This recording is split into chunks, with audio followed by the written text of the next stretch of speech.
Hey guys, Roblox Games with another movie review. Got your boy Campo Reviews here with this other guy. His name is Bargo, aka Jackie Scoons, Scoonsville, Scoony McScoonerson. You know what I'm saying? AKA here. AKA here. We got our movie review here for you today.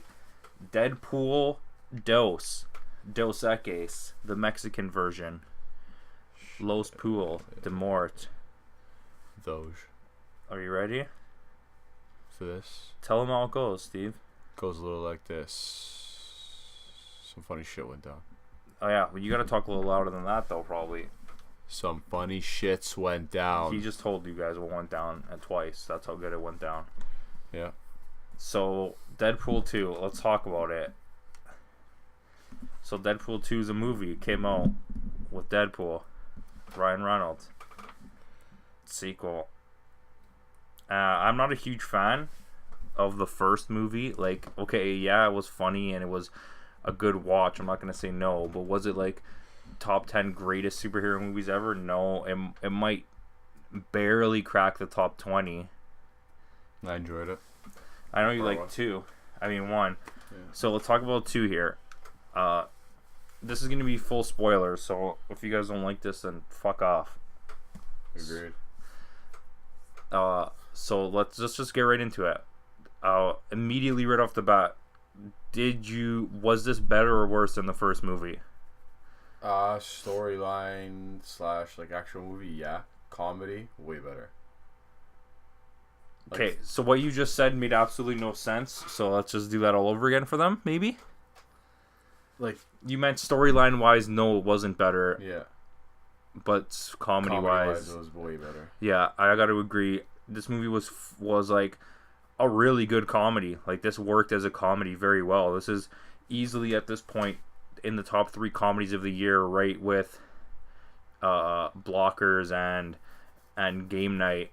Maybe even throw Super Troopers closely nearby that. But this was probably the best.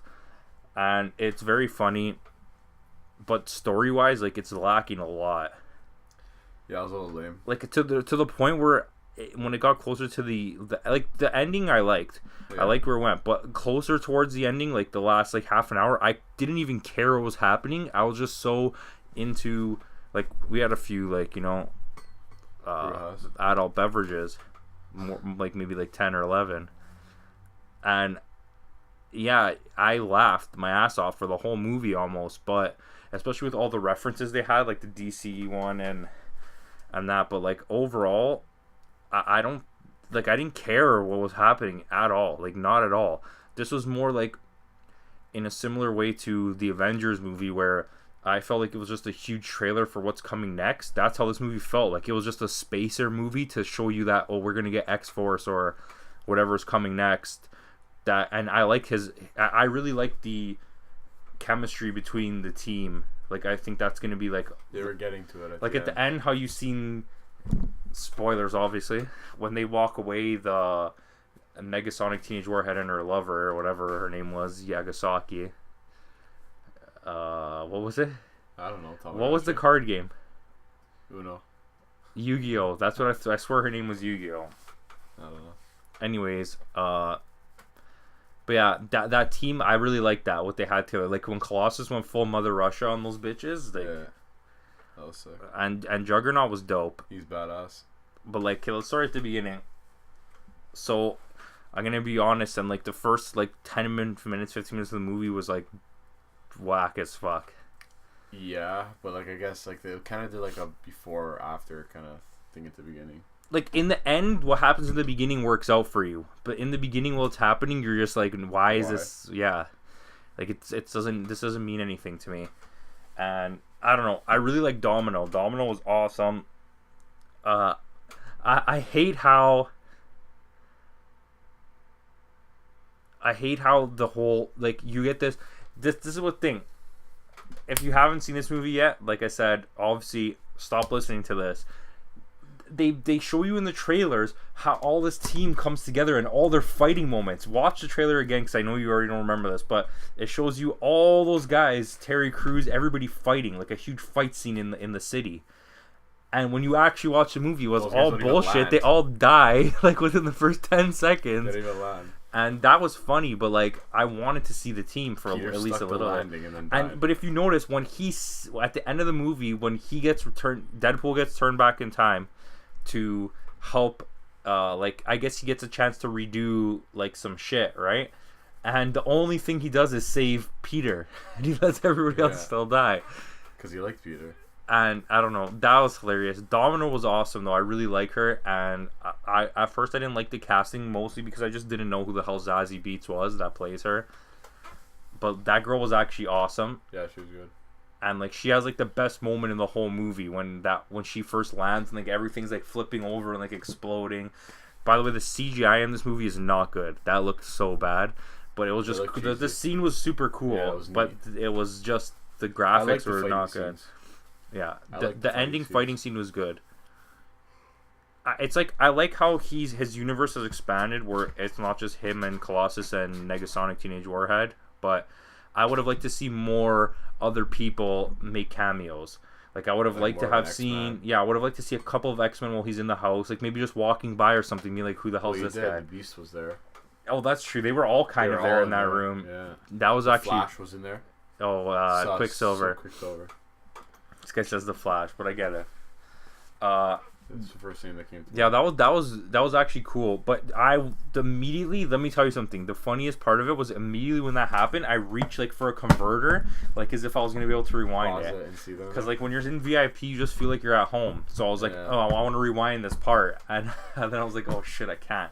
So I'm gonna have to go find it online tonight somewhere and try and watch it, because I want to see all the people in that room. Because Beast is right at the door, so you immediately focus on him and you don't pay attention to like. You see Quicksilver like leaning on the desk and he looks at the door. Well, you had a bunch of them in there, like this. You had all of them. All of them, yeah. But that was cool. You can never get enough Hugh Jackman. I wish they had Hugh Jackman. He's been dropped in that a couple times. They had a nice little action figure of him. That was awesome. The ending scene too, when he retcons the Deadpool, when he shoots the Deadpool in the head from what's that movie called? Is it an X-Men or Wolverine? X-Men Origins Wolverine. Yeah. But yeah, there's a lot of like, I'm not gonna deny it. Like, was this movie terrible? No. Is it one of the bad superhero movies? No. But it's just falls so perfectly middle of the road that it's like, because you enjoy it. Yeah, like but it's something you enjoy. It's an enjoyable experience at the movies, but like I can't give this like, I wouldn't give this like anything special out there. Like I would throw this, it's worse than the last Deadpool for a little bit. It's not as good as Ant-Man. It's not as good as Spider-Man.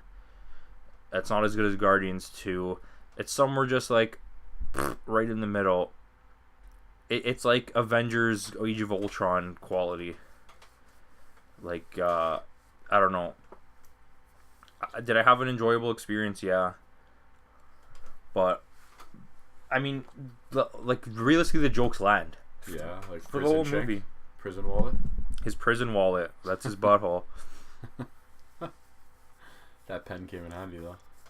Multiple times. Like, how did he still have the pen by the end? Because he keeps putting it back in his wallet. You never lose things in your wallet. You might lose the whole What's wallet. the code? 7. I like how he kept referring to, like, the script. Like, good editing or good writing. Yeah, like it's fourth wall breaking. The whole movie's fourth wall breaking. That's what makes it special. And, I mean, comedy, like I said, comedy-wise, this is a solid movie. I like Cable. I really like Cable. I think James Brolin was a good Cable, and I want to see more. But I want to know more about Cable. Like, I already know. Obviously, I read comics and whatever, but you don't get explained anything about him in this movie. He just shows up. He's part of what happens, and then it's over. And it's like you don't learn anything about him. You know why he showed up. You don't know exactly. I think that the thing about it is that they're gonna use that to either have a Cable movie, or it's in X-Force. They'll do another thing with, and they'll introduce him more like in depth, more of like a little origin. Origin. I don't know 100%. I'm not gonna speculate now, but as far as I know from research that I've done, there will be no Deadpool 3. And the next movie in that X-Men universe from that will be X-Force. But I'm assuming, like, they're probably not filming it yet. And by the time it gets done, it's going to be owned by Disney. Unless Comcast comes through. Disney. Do you hear every time the kid talked, I was like, Sivan. Sivan. 13. Sivan. That's my only Newfoundland. My only New Zealand words I could say. Sivan. But, yeah. That kid was actually pretty good. He's really good in the movie Hunt for the Wilder People. If you've never seen it, you should watch that. It's good. But, yeah. For the most part, like, I wish we had more Colossus and Negasonic from the first one. Because they're kind of in the beginning and they're kind of in it at the end, but I feel like they'll always have their parts in the Deadpool, but like in X-Men, they don't even exist. Yeah, they don't. And well, Colossus does, but it's not the same Colossus, which is really what throws everybody off. Yeah. Because you got, like, I'm pretty sure he's the third different Colossus. Because in the first movie, Colossus was like a weird, I'm pretty sure it was like some random kid that turned into Colossus, like that he could turn in and out of it, right? Mm-hmm. And then towards the end of the X-Men, it was a Russian guy as well, but a different guy, and he wasn't as big, and he didn't sound the same or look the same. And now it's like a different guy. He could turn out of it, he just doesn't turn out of it. Oh. But I don't know. I still like that whole thing, like, and Juggernaut was fucking awesome. Like, I wanted more Juggernaut. That's the real Juggernaut, not the Vinnie Jones, the guy from Snatch, fake Juggernaut that has a British accent from the third X-Men movie. This is like the Juggernaut with the New York accent that was like fucking everybody up, like super CGI, but like it was pretty dope. Legit, though. Yeah, and you see him crawling out of the pool at the end. So you know he's still good. Yeah, well, he has to be. You can't kill that guy. I think him and the Hulk would be. I'm looking to see where that goes. I hope we get more intertwining with X-Men. Like something, like I don't want them to be part of the X-Men movies, but I want an Avengers X-Men. Not really an Avengers X-Men, but I want like the X-Force movie to have X-Men people in it, the X-Force movie to have X-Men, or the X-Men movie to have X-Force people. Maybe not as join their cause, but to be like kind of like an Avengers thing, but like where you need those guys to like be an extra. Yeah, where you mention them or something. Like at least in Avengers they mention where Hawkeye and Ant-Man are. Like, oh, they can't come. And it shows you in Ant-Man the reason he can't go because he's on house arrest. Because when he gets arrested for what happened in Civil War for being a fugitive with Captain America, he gives himself up because his family doesn't like that he's on the run. So does Hawkeye. And what happens is the FBI or whatever just puts them in like house ankle bracelets and on house arrest. So, you know. Why doesn't he just shrink out of it and leave it in the house? I think they would know. I think it's a special one. That's what I thought too today when I was watching the new trailer. But I don't know. I'm waiting for that. That looks dope. But overall, Deadpool, it was good. It wasn't great. Anyone who says this movie is great is absolutely crazy. I'm sorry. Like I'm not trying to put people down. It was good. There's a lot of things I've been reading on the internet like, oh, this movie's great, A+, 10 out of 10. This absolutely is not even in a class like that.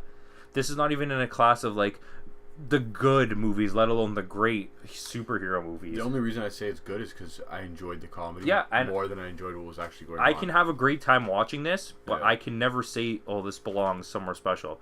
So where I would have gave Deadpool 1 a 7.5, which I think you gave it like an 8.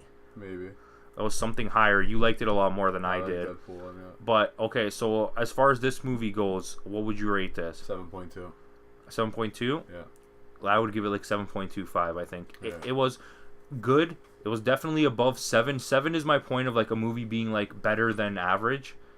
And a 7.25 is like, it's definitely a good watch. Like the comedy gives it that you can enjoy this movie, but don't go in there expecting like an all-time classic. And you know what?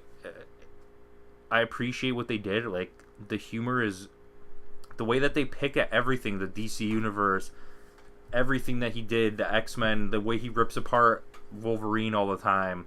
Yeah. Like, there's some good moments there, but the comedy was on point. The writing is weak, man. There's no story to this. The story is like, there is a story, but I think it's like so shadowed by all the comedy that goes on. It didn't matter what was happening in the story. You completely stopped caring. It just became like a comedy and not like it got to the point exactly like how I would have said of Super Troopers 2 compared to Super Troopers 1. Not that Super Troopers 1 is a good story, but you're watching the movie and you're following along with what's happening with the comedy. It blends. In the second Super Troopers, the comedy becomes so overshadowing that you no longer care what's happening. You're just waiting for the next joke. You're just looking for a laugh. You could care less about the story, and that's how I felt in this movie. It was like I just kept waiting for the next laugh, waiting for the next laugh, waiting for the next reference, and whatever was happening was just happening, and it didn't affect me in any way. Yeah. Every time there was a serious dramatic moment, like where it could have had like feeling, Impact. it was ruined by comedy. I agree. Especially at those ending parts. Yeah. Like, not that I didn't find them funny, but every time there was like a serious moment, it was immediately ruined by joke. Jokes. And I don't know. So that's it for us. You got anything else to say? I'm good to go. All right, so you'll catch back up with us probably Ant-Man, or if we go watch Solo. I'm not 100% if we're gonna go next week, but we'll drop a review for you guys. So thank you. She goes. Like this video, comment, and don't forget to subscribe. Don't forget, keep it in your prison wallet. Subscribe.